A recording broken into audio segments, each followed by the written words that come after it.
பாக்குற இடம்லாம் விசில் வந்து ஊதி ஊதி வந்து டிஸ்டர்ப் ஆயிட்டாங்க. போதை வந்து வலிஞ்சோடிக்கிட்டு இருக்கு. கஞ்சா விக்கிறது உங்களுக்கு பிரச்சனை இல்ல.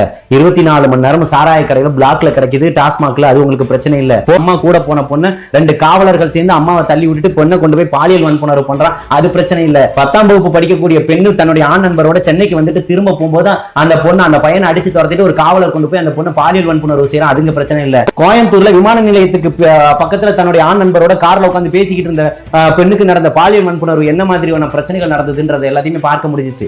இதெல்லாம் தமிழ்நாட்டுல வந்து பிரச்சனை இல்ல. தொடர்ச்சியான கூலியை கேட்டு போராட்டம் பண்ணிட்டு இருப்பாங்க. சம ஊதியம் சம வேலை கேட்டு அக்கா தங்கச்சிங்க போராட்டம் பண்ணிட்டு இருப்பாங்க. செவிலியர்கள் போராட்டம் இருக்கும், மருத்துவ பணியாளர்கள் போராட்டம் இருக்கும், ஆசிரியர்களுடைய போராட்டம் இருக்கும், தூய்மை பணியாளர்கள் போராட்டம் இருக்கும், மருத்துவ பணியாளர்கள் போராட்டம் இருக்கும். இதையெல்லாம் தெரியல உங்களுக்கு. அரசுல இருக்கக்கூடிய அத்தனை துறைகளையும் பல 1000 கோடிகள் கொள்ளை போச்சுன்னு வழக்கு பதிவு செய்யணும்னு சொல்லிட்டு இருக்கான். அது தமிழ்நாட்டை சீரழிக்கல. ஆனால் இந்த விசில் சட்டம் மக்களை டிஸ்டர்ப் பண்ணிடுச்சு இல்லையா? இதை பார்த்துக்கிட்டு இருக்கவங்க வந்து பதில் சொல்லுவாங்க. இந்த நிகழ்வை பார்த்துக்கிட்டு இருக்காங்க இல்லையா? கமெண்ட்ஸ்ல அதுக்கு நிச்சயமா உங்களுக்கு பதில் சொல்லுவாங்க.